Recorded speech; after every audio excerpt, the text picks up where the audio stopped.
Hi friends! I have a book called Julia's House for Lost Creatures I'm going to share with you. It's one of my favorite books, so let's get started. Julia's House for Lost Creatures. What do you see on the cover? What animal is on the cover? What is the animal holding on its back? Let's find out what this book is about. Julia's House for Lost Creatures by Ben Hatke. Julia's house came to town and settled by the sea. What is she carrying to the sea? What is that? What is she holding in this picture? Oh, what did she do?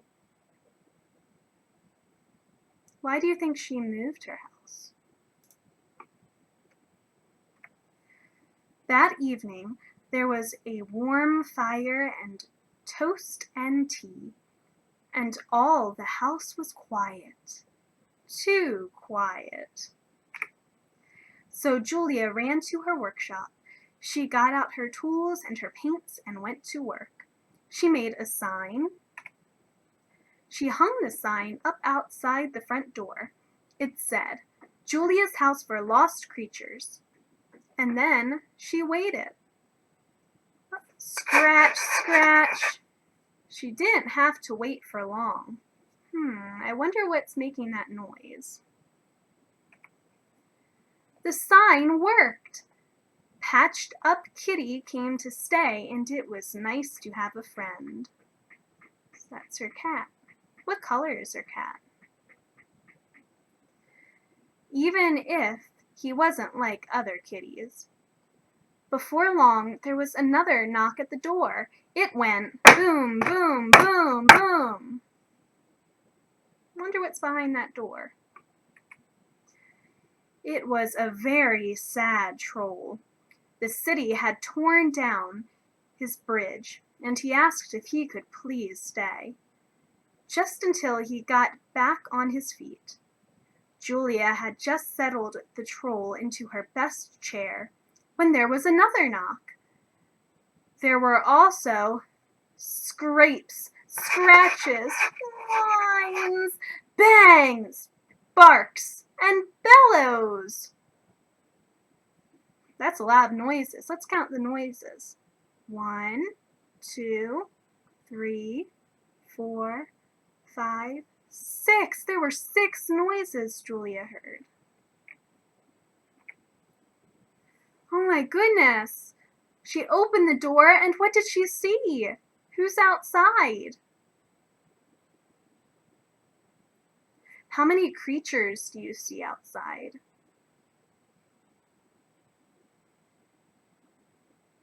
That's a lot of creatures. Soon Julia's house was filling up with lost and homeless creatures of every description. They asked for towels and soap, tea and toast. They had ideas of their own. They spilled things and they didn't clean up. And then the troll found Julia's old record player. There's the record player. "Stop!" shouted Julia. "Everybody stop!" The creatures stopped what they were doing and stood shuffling their guilty feet. Julia ran to her workshop and closed the door. She stayed in there for a long time. She went inside, and her sign says, "Do not disturb." She doesn't want anyone coming in. When she finally came out, Julia had a new sign. Now everyone had a job. Julia's House Chore Chart. List of rules. And each monster had their own rules. Kind of like we have job helpers at school, Julia created a chore chart. Chore chart.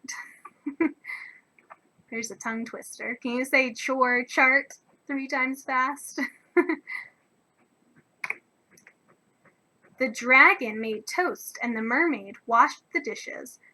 The Folletti tended the fire, the goblins mopped up, the ghost was in charge of dusting, and the troll picked out music.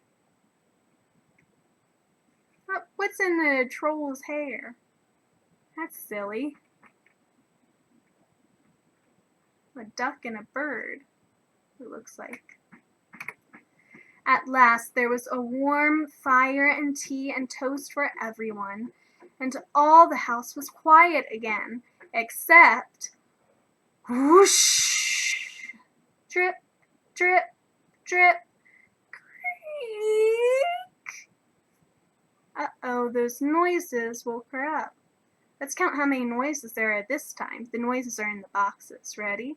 1, 2, 3. There were 3 different noises that time. So Julia got out of her bed and made one more sign. She put it up outside the door, and then she waited. Tap, tap, tap, tap, tap. I wonder who's behind the door. She didn't have to wait for long. Her sign says, help wanted, repairs, odd jobs, and plumbing. And this creature shows up. What kind of creature do you think this is? And there are more creatures over here. And they all fell asleep in Julia's house. The end. What other kind of creatures do you think are going to show up? Well, I hope you all enjoyed this story, and I'll see you next time. Bye!